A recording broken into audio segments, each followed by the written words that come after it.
નમસ્કાર મિત્રો આજની વિડીયોમાં વાત થશે વરસાદની મોટી આગાહી। આગામી 4 દિવસ તોફાની વરસાદની આગાહી વ્યક્ત કરવામાં આવી છે। અરબ સાગરમાં સર્જાયેલું લો પ્રેશર તોફાની વળાંક લઈ લે તેવી શક્યતા દેખાઈ રહી છે। મિત્રો મહત્વનું છે કે બુધવારે 48થી વધુ તાલુકામાં વરસાદ નોંધાઈ ગયો છે। હવે મિત્રો વિસ્તારથી વાત કરીએ તો ગુજરાત નજીક અરબ સાગરમાં સર્જાયેલું લો પ્રેશર આગામી 1 થી 2 દિવસમાં ડિપ્રેશનમાં ફેરવાઈ શકે છે, જેના પગલે ગુજરાતમાં ભારેથી અતિ ભારે વરસાદની આગાહી વ્યક્ત કરવામાં આવી છે।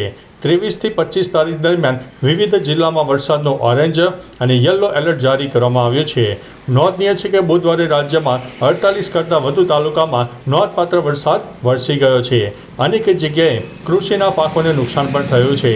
સાયક્લોનિક સર્ક્યુલેશન 36 કલાકમાં મિત્રો ડિપ્રેશનમાં ફેરવાઈ શકે તેવી શક્યતા અત્યારે દેખાઈ રહી છે।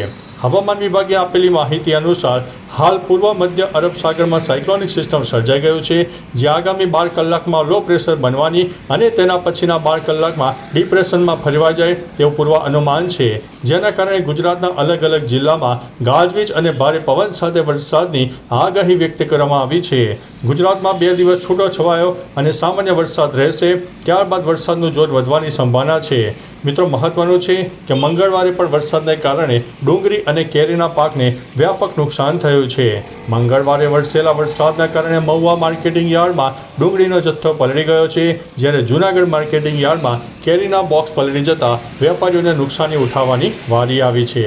ત્યારે બીજી તરફ ઊંઝા અને થરાદ માર્કેટિંગ યાર્ડ દ્વારા ખેડૂતોને સૂચના પણ આપવામાં આવી છે। 21 થી 27 તારીખ સુધી માવઠાની આગાહીઓ હોય। ઊંઝા એપીએમસીએ વેપારીઓ અને ખેડૂતો માટે મહત્વનો નિર્ણય જારી કર્યો છે। એપીએમસીએ માર્કેટ યાર્ડના તમામ વેપારીઓ અને ખેડૂતોને સતર્ક રહેવા માટે જણાવ્યું છે। વિશેષ રૂપે ખુલ્લામાં રાખવામાં આવેલા ખેત ઉત્પાદનો અને અન્ય માલ સામાનની સુરક્ષા માટે યોગ્ય પગલાં લેવાની સૂચના આપી છે। મિત્રો મહત્વનું છે કે આજે તારીખ 22 મે છે, તો આજે ગુજરાતના 7 જિલ્લામાં ગાજવીજ સાથે વરસાદની શક્યતા છે।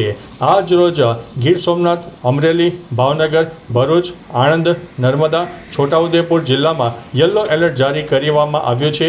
છૂટાછવાયા સ્થળે ભારે વરસાદની પણ શક્યતા છે।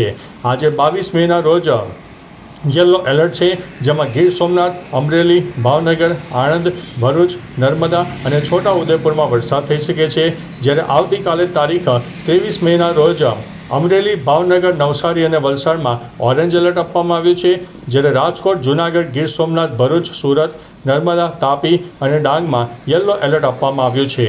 મિત્રો મહત્વનું છે કે 24 તારીખે પણ વરસાદની શક્યતા છે, જેમાં જૂનાગઢ, ગીર સોમનાથ, નવસારી, વલસાડમાં ઓરેન્જ એલર્ટ, પોરબંદર, રાજકોટ, અમરેલી, ભાવનગર, સુરત, તાપી, ડાંગમાં યલો એલર્ટ આપવામાં આવ્યું છે।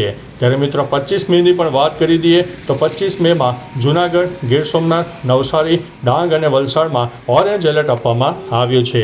એકંદરે મિત્રો 4 થી 5 દિવસ ગુજરાતને હજુ પણ સાચવવું પડે તેવી શક્યતા છે, એટલે ખુલ્લામાં કોઈ ચીજ વસ્તુઓ પડી હોય તો સત્વરે લઈ લેજો। તો ચાલો મિત્રો, ફરીથી વરસાદની નવી આગાહી લઈને મળતા રહીશું। ત્યાં સુધી અમને રજા આપશો। નમસ્તે।